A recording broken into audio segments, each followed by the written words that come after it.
Merci beaucoup en tout cas pour cette interpellation-là.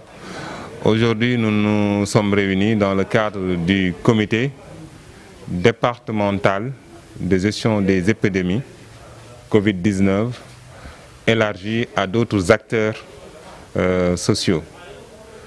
C'était pour faire le point sur la riposte actuellement contre cette épidémie. Ensuite, il fallait prendre en charge d'autres aspects. D'abord, l'assistance alimentaire de l'État, voir comment en tout cas procéder à sa distribution, mais aussi prendre en charge l'appui de l'État aux éleveurs. Donc l'État a eu à octroyer aux éleveurs 150 tonnes, aux éleveurs du département de Goudiri, 150 tonnes d'aliments de bétail. Et il fallait discuter sur les modalités de distribution de cet aliment de bétail. Aujourd'hui, c'est ça qui nous a réunis. Donc le premier aspect que nous avons abordé, c'est la riposte, surtout la riposte proprement dite concernant le Covid-19. Donc nous avons tenu compte des nouvelles orientations de Monsieur le Président de la République concernant l'allègement de certaines mesures. Donc nous nous sommes intéressés à l'accompagnement qu'il faudrait faire pour la réouverture des Louma. Donc il y a un certain nombre de mesures que nous avons mis en place pour accompagner la réouverture des Louma, de même que pour la réouverture des lieux de culte. Et à ce niveau-là aussi, ça concerne, cela va sans dire, même les restaurants. Donc en tout cas, nous avons pris un ensemble de mesures qui vont nous permettre, en tout cas, d'endiguer le mal, faire de sorte quand même que la maladie ne puisse pas se propager. Mais à ce niveau-là, l'intrant essentiel, ce sera en fait l'engagement personnel, l'engagement individuel des citoyens. Ce sont des mesures qui ne peuvent être déroulées que si en fait les gens adhèrent à ces mesures barrières.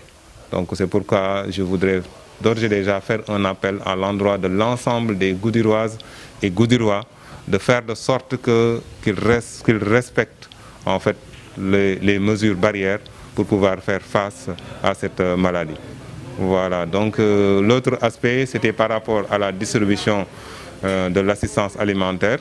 Donc informer déjà que pour le riz, nous avons reçu notre stock, même s'il manque un tout petit peu. Concernant aussi l'huile, le stock est déjà sur place. Pour les savons aussi, on vient de nous annoncer qu'il y a un camion. Hein?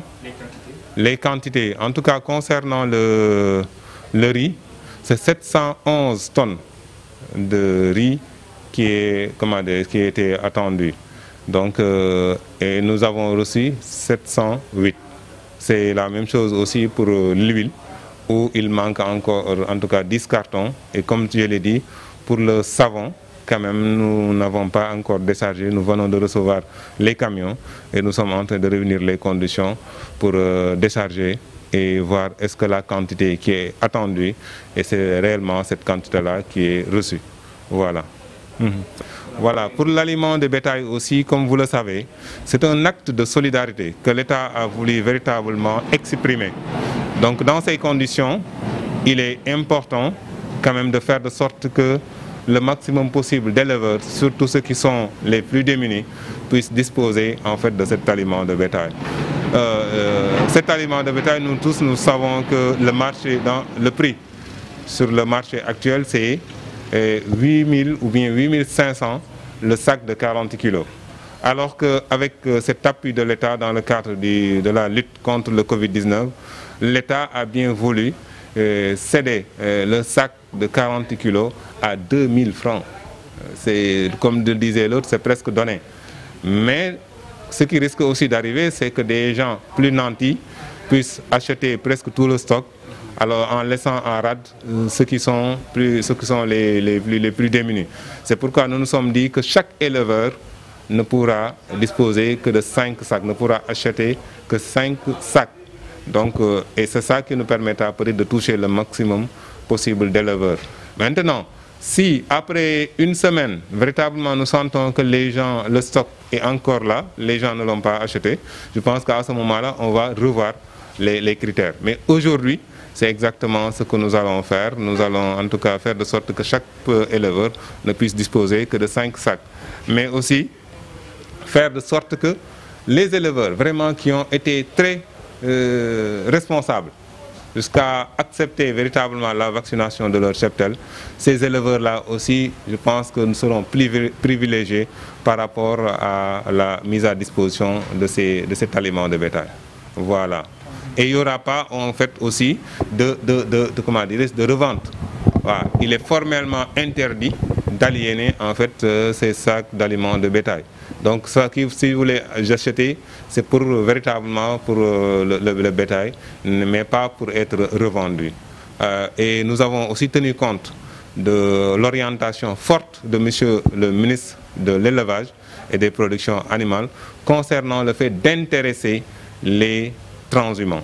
Donc les transhumants aussi devraient bénéficier de cet appui de l'État. Voilà. Est-ce que les 150 tonnes, ça suffit? Non, ça ne peut être jamais suffisant. En fait, c'est un appui. Un appui, quand ça vient en appoint. Ça, c'est pas, en fait, on ne prend pas en charge l'ensemble des besoins qu'on met à notre disposition. Mais on essaye d'alléger pour ceux qui sont vraiment dans des situations difficiles, de pouvoir au moins s'en sortir plus ou moins.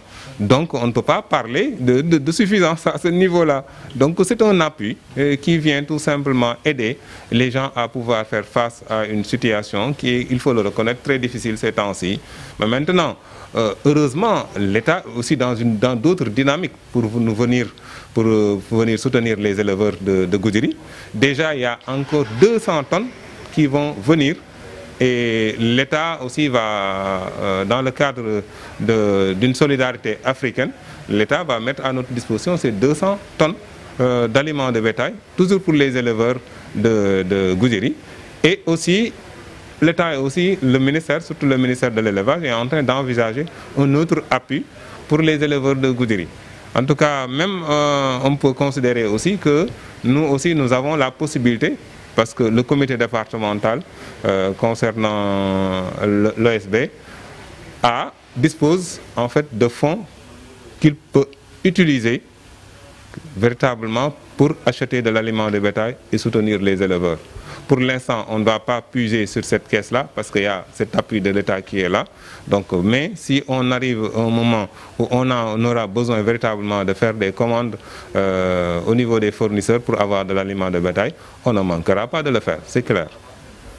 Et concernant aussi l'ouverture des mosquées et les loumons, quelles sont les mesures prises au niveau du département? Là, on en a discuté. Dès que véritablement M. le Président de la République s'est adressé à la nation pour évoquer ces mesures d'allègement, le comité départemental, dès le lendemain, s'est réuni pour voir comment mettre en œuvre ces orientations de M. le Président de la République.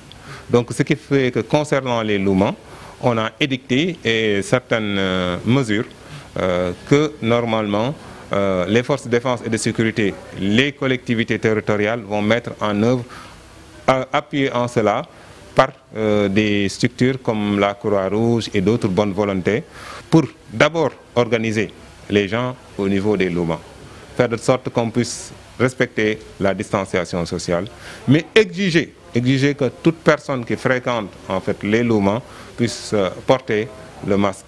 Donc c'est ce qui a été véritablement édicté, mais aussi faire de sorte quand même qu'on puisse avoir un point où il y aura ou bien une distribution gratuite de masques ou bien une vente qui se fera, une vente de masques pour que les gens qui viennent sans masque au niveau de ces logements puissent avoir quelque part où ils pourront se procurer un masque et entrer et faire leurs activités sans être un danger pour qui que ce soit et sans véritablement se mettre en danger.